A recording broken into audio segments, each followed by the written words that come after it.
What in the actual is going on, Droppin' Funko? What's up, guys? I'm DK Wrestler, and in today's video, I'm going to be talking about the recent announcement of the Freddy's Dark Valentine Funko NFT set that is set to release on February 4th. And let me tell you, there definitely is a lot to talk about with it besides just the redeemables themselves. So let's get right to it. Alright, so here is the main page for Freddy's Dark Valentine. There's of course a little description involved with it. It's telling you it's series 1, and of course it's a part of the fan rewards. So this is going to be a set that not only you can't use your own country's currency, you can't use NFT currency, whether USDC throughout Drop Marketplace or Wax P on Atomic Hub and NFT blocks, and it is only points that you've accumulated while making purchases on the Funko Shop website, which that is only available to customers in the United States. And so we got ourselves a little teaser here with, of course, one of the redeemables that we'll get into, along with the different cards, whether it is epic, uncommon, rare, uncommon, or I said uncommon twice, but you get my drift. It's giving you a teaser of some of the cards you may pull in this pack, or one of the packs that you get. Continuing on with the main page, it says use your fan rewards points to get packs starting February 4th, 2025. You got points first of all, you gotta snag a pack, and then you rip packs to collect, and it shows exactly how many standard packs there's going to be, with how many are inside of it, and how many points you have to use in order to purchase that. And that's the same thing with the premiums, which we'll get into that in a little bit, which of course for the redeemables, there are only going to be 3 for the set. There's going to be 1 Grail, 1 Legendary, and 1 Royalty. And unfortunately, because I have done every single Funko NFT drop since DC Comics Series 2 back in September of 2022, that this would actually break the streak because of the fact that I'm in Canada. I don't have access for the rewards program, which means I can't get packs to do a video on. And even if I wanted to with points, it's kind of ridiculous, which I said I will get into that. But starting off with the Grail, once again, 999 pieces. It is the Dark Heart Franny, which looks pretty cool. I like the whole, obviously darkness to it, black hair, black dress. It's got a little bit of the red and the pink to go along with the theme of Valentine's Day. This is pretty cool. Then we got ourselves the Legendary, which is limited to 1,900 pieces. It is the Dark Heart Proto, which is a really cool looking pop. I still say to this day that Proto is very heavily underrated as a character overall, and I love the design, with especially the one eye actually being a heart. They did a really awesome job with this Proto.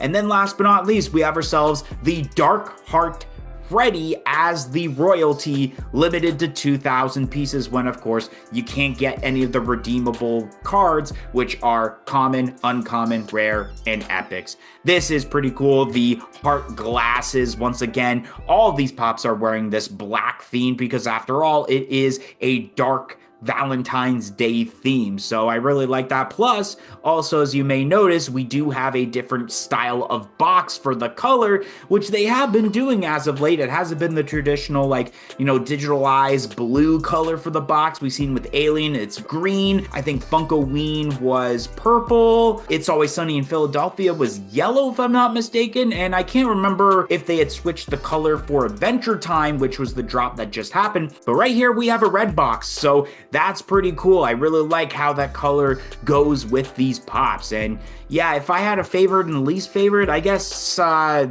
will say the Dark Heart Proto. I just love the character of Proto, and very heavily underrated in my opinion. And I guess I should talk about this section also, the market calendar section. February 4th, 2025, that's when the packs release.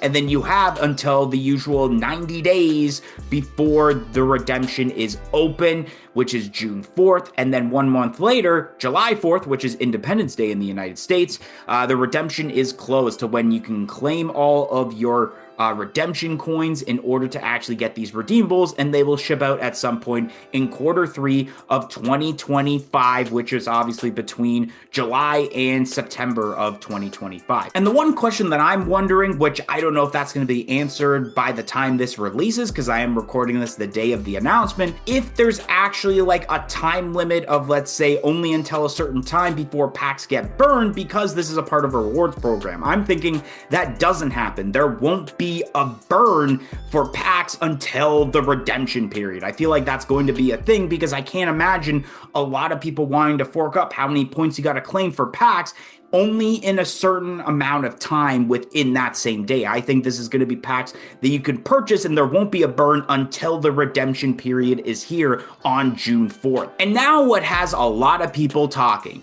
The fact that for the standard packs, it costs 2,000 points for the fan rewards to get, and for the premiums, it is 6,000. Now, if you know how the reward system works, which I'll pull up a screenshot from a Top Pops video back in the day, for every dollar you spend, you get 10 points. So of course, 10 times 10, let's say, it's 100 points. Because of the fact that this is 2,000 points for a standard, technically means that you would be paying upwards to realistically $200 if you were to spend on the Funko shop in order to get one standard pack. And for 6,000 points for premiums, that means it would be equivalent to paying $600 worth of items on the Funko shop in order to get this, which just doesn't make sense to me. And so I wanted to pull out a calculator for a second, because I wanted to do a little math here, which I know math was boring in high school or whatever, but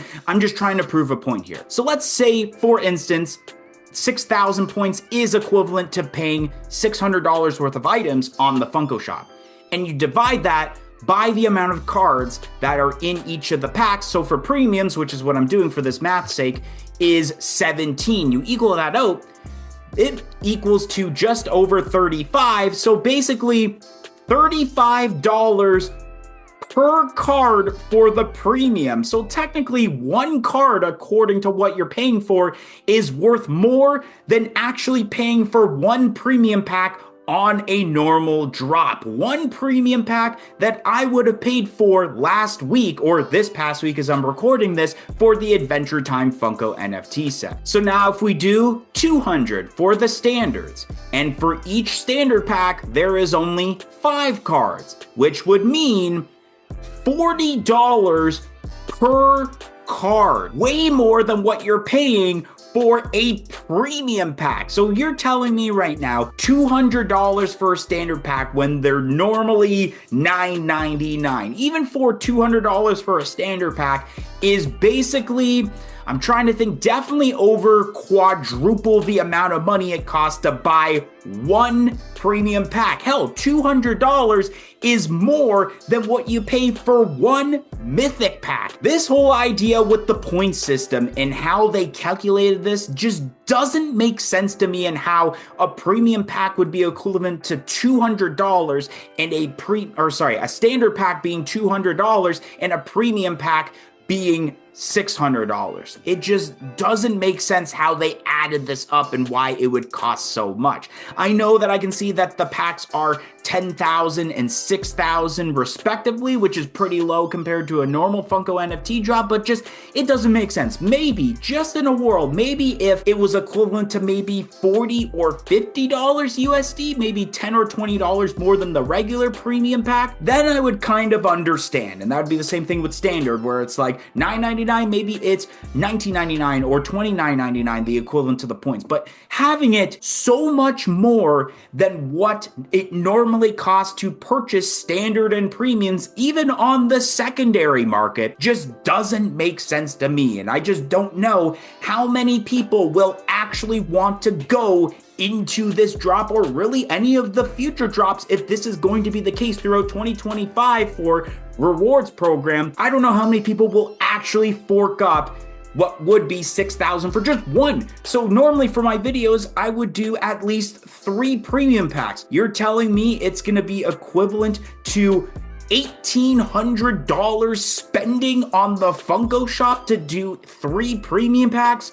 That just makes no sense. So I don't really like the idea of this rewards program Funko NFT set. If they wanted to do a rewards program Funko NFT, it should have been something like the Fantastic Plastic Series 1 set where there's no redeemables on the line and it's just straight up digital NFT cards. I think that would have been a better approach and not something where there are redeemables on the line and you have to pay pretty much an astronomical amount of money in order to actually buy these packs. Anyways, guys, that's gonna be the end of today's video. If you enjoyed today's video of me talking about the Freddy's Dark Valentine's Funko NFTs and how this whole point system doesn't make sense, don't forget to like, comment, and subscribe. Let me know down below on your thoughts of this whole situation or just your thoughts on the redeemables overall, and I hope to see you guys on another video here on the channel. 1, 2, 3, I'm out of here.